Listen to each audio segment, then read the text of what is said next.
Hi class. Let's take a look at what's going on for week 12 online. We'll be looking at the conditions of education, part 2, sustainability and capacity, the last two elements of your grant proposal, a very brief description of what should be in your grant proposal PowerPoint, look forward to due dates, talk a little bit about what you might reflect on after this week, and talk about what we'll be doing in the next class. Some of you have already started to give your responses to the condition of education report. This part of your assignment has been up for a little while now, so I hope that you'll look forward to hearing each other's thoughts and sharing your own thoughts as well. So let's talk a little bit about sustainability. What you want to be able to show is that this project isn't something that's just going to be funded today, and then when the money is gone, none of the effects or impacts or anything else is happening long term. So you want to be able to demonstrate that the institution is actually interested in the project. This can be evidenced by letters, statements, or additional information. You also want to be able to show that you've made some kind of effort to bring the relevant parties on board. You'll recall that when we talked about stakeholders, one of the elements is that you actually engage stakeholders before you submit the proposal, and that you can show that stakeholders are familiar with what is being proposed and that they want to do it. So that can be the partners that you're engaging, supporters of the program, or participants. For the purposes of this assignment, you may not have actually done these things, and that's very understandable. So you may want to present something that's hypothetical and give an example of how you might show that there is this interest in the project and that you have been engaging these other stakeholders. So what's going to happen with the grant resources after the project period is over? This again is connected to long-term planning. If, for example, you are proposing something where you are doing a project that touches on stress relief and people being able to regulate their own stress responses, and you did that through having yoga classes for students and teachers, well, what happens with those yoga mats? How are those going to be used later on, for example?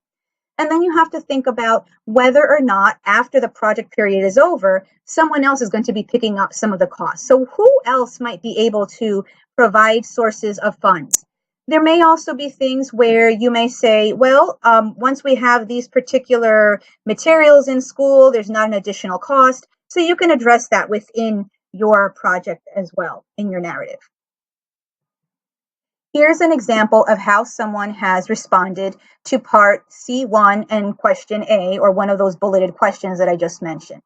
Now, again, for the purposes of this PowerPoint presentation that I'm sharing with you, I have single spaced, but please remember that your entire document is double spaced. In this section, this person is still answering that first question. And then here you see the next three questions being responded to. The efforts that have been made to bring relevant parties on board, how grant resources will be used after the period of the project, and who is going to take over some of these costs of the project after the grant period is over. Now let's look at some of the things that you want to address in discussing about the capacity of the institution to carry out this project. Qualified personnel. Is there someone who's going to be able to coordinate these activities, for example?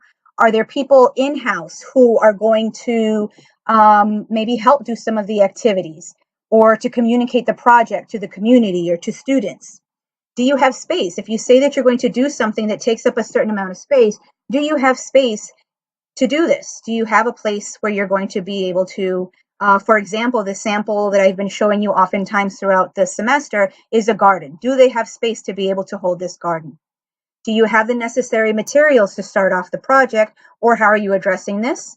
And do you have suitable participants? If you say that you are going to be doing a family-oriented program, well, you want to be sure that you can talk a little bit about who these participants are and how they are going to engage or how they're suitable for this project. And then, are there other supports, partnerships, or resources that you are looking at?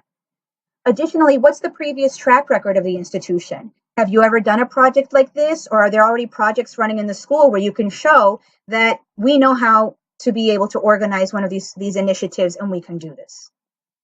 So again, here is your example of the capacity of the institution.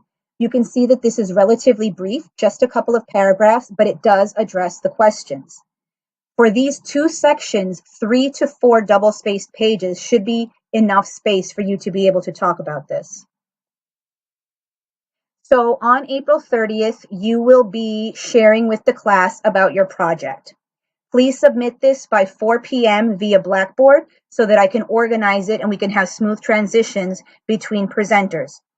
As I mentioned in class previously, we'll have 3 presenters and then a brief question and answer period and then the next 3 presenters until all 15 of you have gone. You'll have 5 minutes to give an overview of your initiative. You're not trying to give absolutely every detail of your initiative, but think about what would give people a good overview of what it is that you're doing. One of the ways to make sure that you can stay within the time period allotted is to practice ahead of time.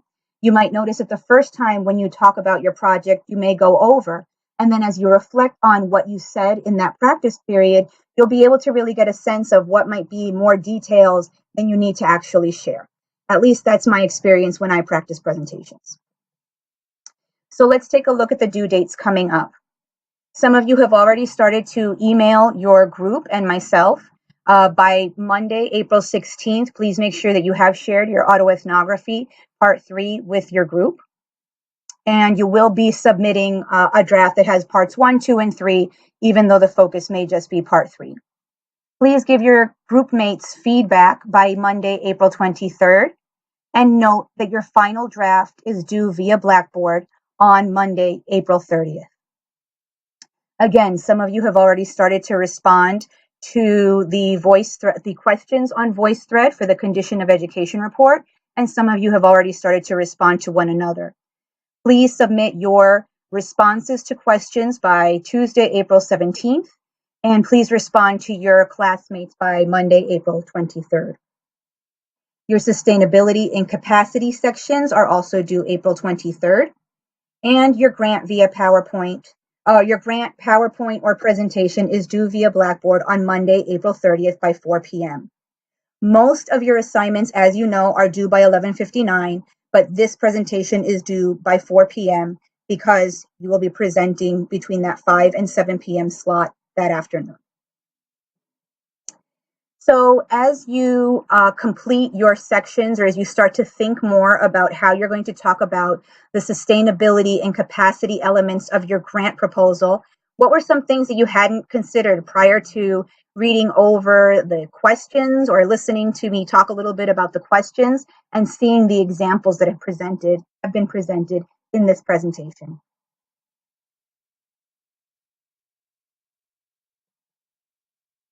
Let's look now at next week.